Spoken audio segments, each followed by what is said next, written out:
Hey, it's Engraver here. Welcome back to my channel and welcome back to some more SuperCollider. We're going to be exploring frequency modulation just a little bit more with some more varied motion in our controlled variables. So without further ado, I was exploring how I could, go back and forth between some light frequency, or I would say smaller frequencies and larger frequencies. So this was the motion I was looking for, maybe, for future prospects, like in an audio file, like a synth or an ambient tone.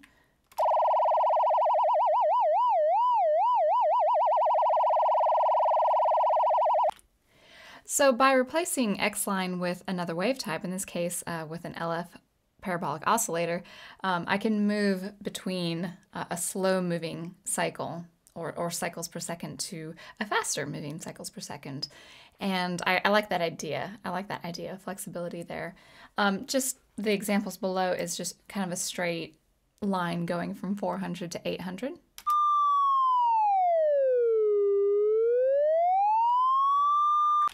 And actually, I think that was 800 to 400, and I think that has to do with how LF par is beginning its cycle. And we've heard this with X-line before in our previous video. And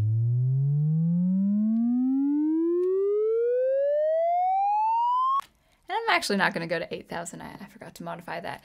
But I decided to compare it with different oscillations, different wave types. And I've noticed down here in this bit of information here that there wasn't much perceptible difference with the output of sine os and LF cube. A little bit of difference with LF tri. There would be a difference with pulse or LF pulse or LF saw and all that.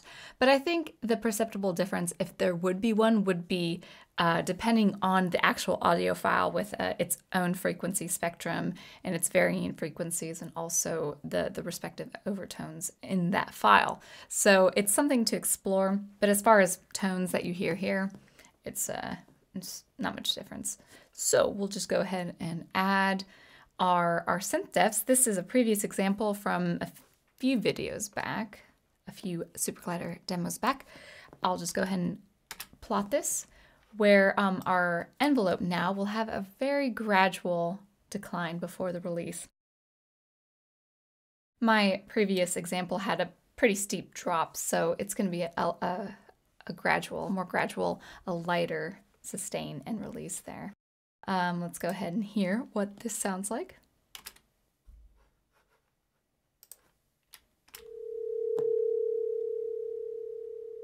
And it's my computer being a little bit finicky there.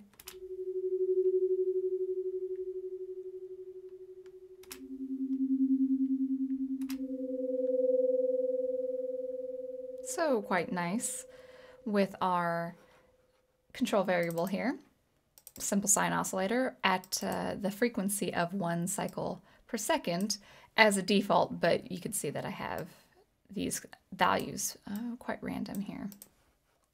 All right, now we're going to add some frequency modulation where we do have our control variable, a sine oscillator, controlled by another sine oscillator that is 1 cycle per second. And I also added a multiple parameter, a multiple control that I could add flexibly, ranging, at least by default, ranging from 400 to 800, as we had heard before at the beginning of this video, and also at the previous video. And our amplitude control, and I've scaled it by 1/4, so it won't have a very loud perception of the control variable.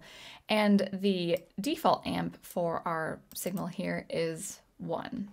And notice I actually don't need the amplitude as a variable as we had previously established, where I would put it right around here between the low pass here and our output bus there. So let's go ahead and have that be so. See what it sounds like.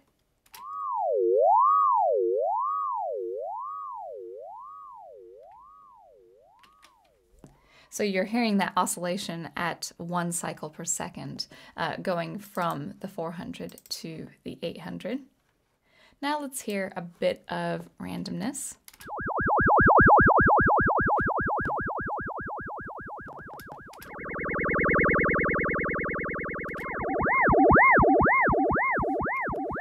So with the sine oscillations, it's got that classic, 1940s, 1950s sci-fi feel. Now remembering our X line in the mix, we have this going from a frequency of 100 Hertz to 1000 in the course of 4 seconds.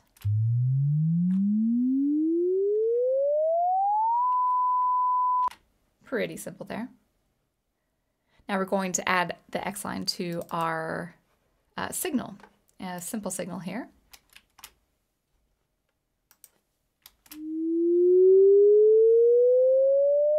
Traveling from 300 Hertz to 3000. With that nice gradual release, and it's quite soft, and I have it outputted at a third there, relatively.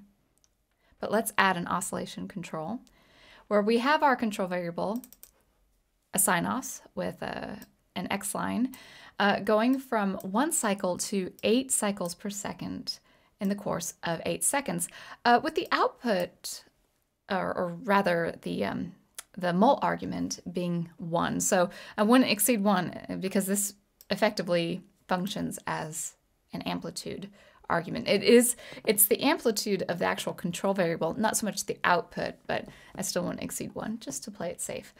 This here is our phase argument for our sine oscillation. And the signal is another sine os with going from the frequency of 200 Hertz to 2000 in the course of 8 seconds. And I did scale this by half just to keep it safe. Again, we don't need an amplitude argument, just scaling it with our sine variable here, our control variable with its amplitude output, and also a default amplitude of our sig, we should be good to go. Now, of course, you would have an amplitude argument. Actually, I just realized this. You would have an amplitude argument if you want to control the amplitude more flexibly, but I'm just dealing with the amplitude of the actual control variable. So what is happening here is a lot more flexible, and I hope to use this more in the future, is an actual signal frequency going from 200 to 2000 all the way up to 2000 in the course of 8 seconds, but also modulating the number of oscillations per second. So a little bit of interplay here. I think I evaluated it, but we'll just go ahead and do it again. So you should hear an ascension.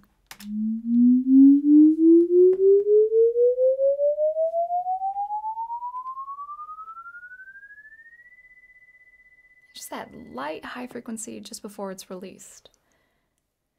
Now, I did put this as a side note.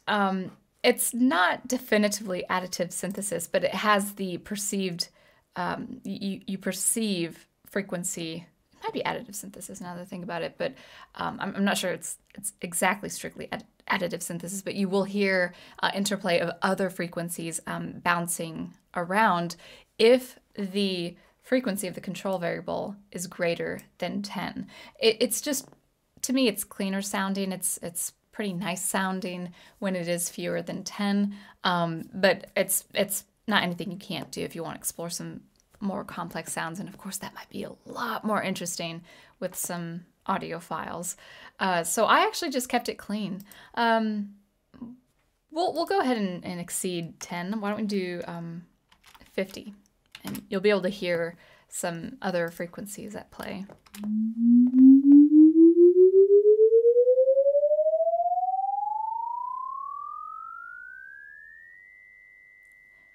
It's quite quiet, but there was a little bit more of that added layer, a couple of layers of frequencies from the pulsing, bouncing around there. So we'll just keep it at 8 for there.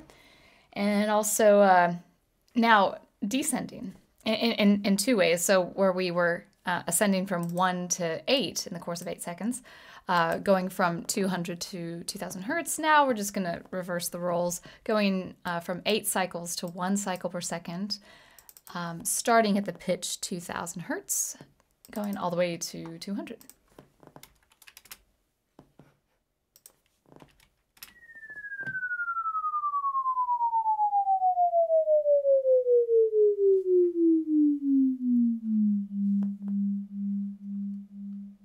Pretty nice.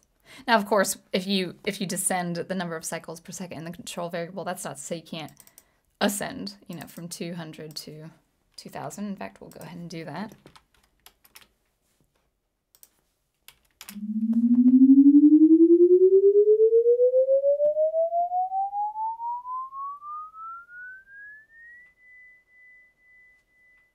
Yeah, it's pretty cool.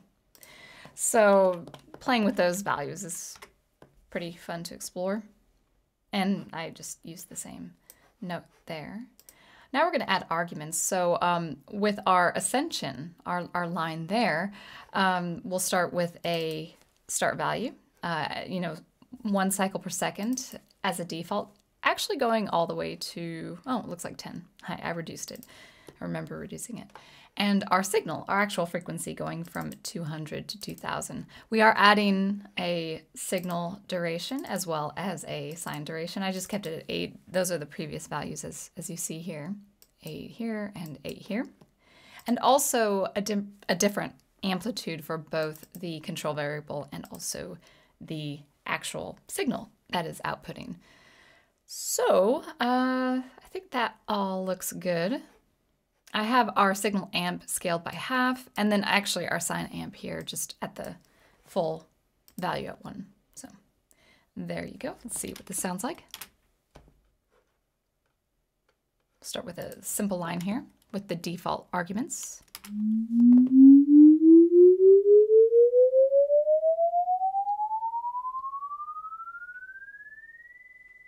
Sounds the same as before. Now we're just going to add a little bit more.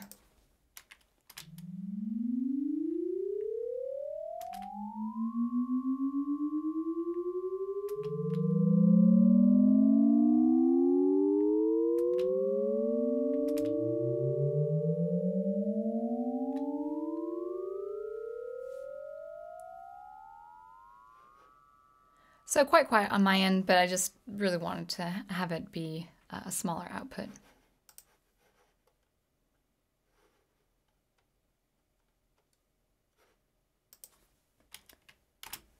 All right, for descend, pretty much the same.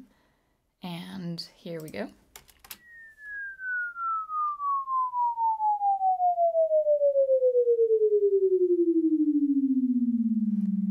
Having the maximum start be 10 and then the maximum end be 100. So there would be more of that likelihood of having a descending line, a complete descending line there.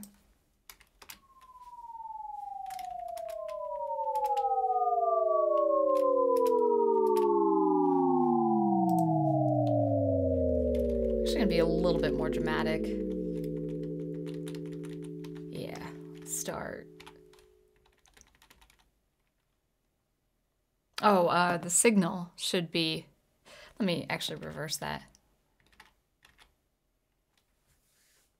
The signal, oh, I was correct to begin with. I was thinking of the control variable. Signal 5,000 to 1,000. The N 500 to 100 is fine. Yeah, you want to hear the perceptible difference.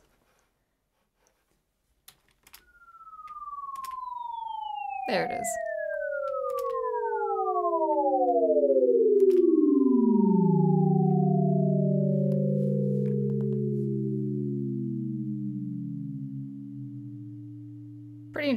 Pretty interesting. And this is just sine oscillators. So I would say there's a lot more color and overtones to be extracted from something like saw or the triangle wave.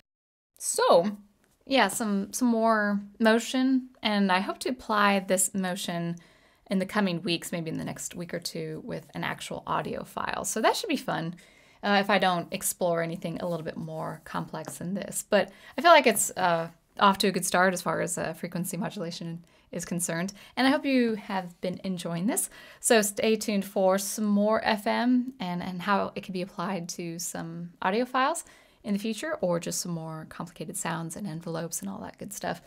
But thank you so much for watching. Until I see you next, keep producing the art and music and experimentation that you love, and I will catch you next time. Thanks again.